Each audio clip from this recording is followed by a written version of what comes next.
Man-made climate change is, according to most scientists, happening now. Leading climate experts also agree that nations have to drastically reduce emissions of greenhouse gases released from fossil fuels and need to stop cutting the forests that absorb carbon dioxide. But the world seems to be moving in the opposite direction. In Climate Challenge, we scour the world for promising schemes and new technologies, both global and local, that might make a difference. The Kyoto Protocol established the Clean Development Mechanism, or CDM. This created a global framework for trading in greenhouse gas emissions. A carbon market involves trading carbon credits. So what exactly is carbon trading? At its simplest, Factory X emits 500 tonnes of carbon dioxide or its equivalent every year. But under the Kyoto Agreement, the factory is in fact only allowed to emit 300 tonnes. If it exceeds its quota, it faces two choices: either pay a hefty fine, or it can offset its own excess emissions by paying another company, which can demonstrate that it has cut its emissions to below the set target. Critics argue that the market cannot be trusted to solve a problem that it created in the first place. Doubts like these have not stopped entrepreneurs in the developing world seeing the benefits.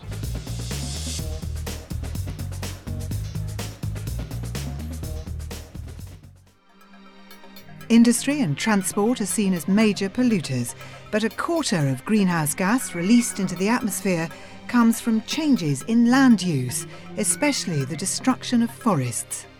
We believe that in the next decade or so, we are going to have a year, a very dry year, when emissions of carbon from tropical forests associated with deforestation and with burning, accidental burning, are going to exceed emissions from fossil fuel combustion.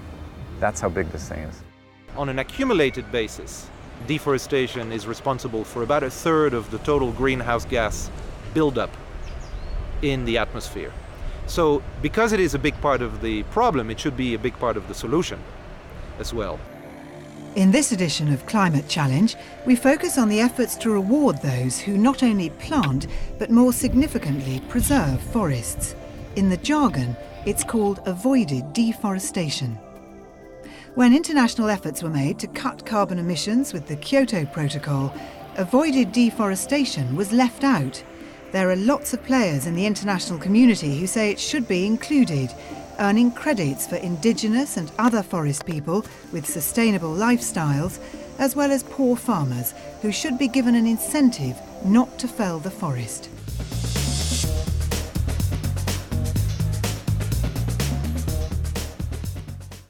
In this programme, we investigate the potential for intercepting carbon dioxide, or CO2, before it enters our atmosphere.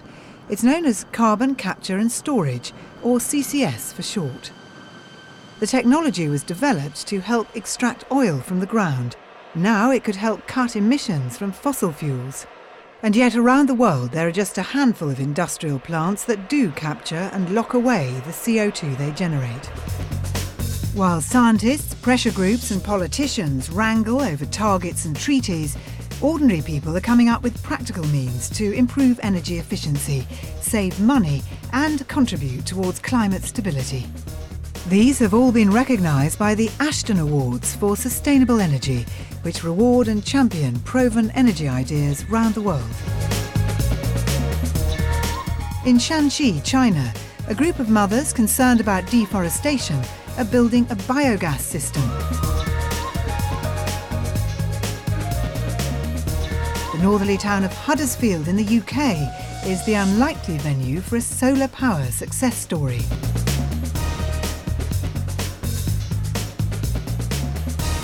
In Cambodia, a redesign of the traditional cooking stove is cutting the demand for charcoal.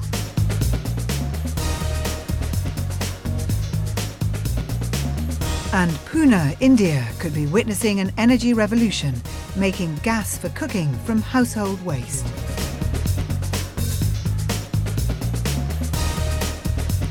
In Malawi, a high-tech design of stove is halving the amount of wood needed to cook.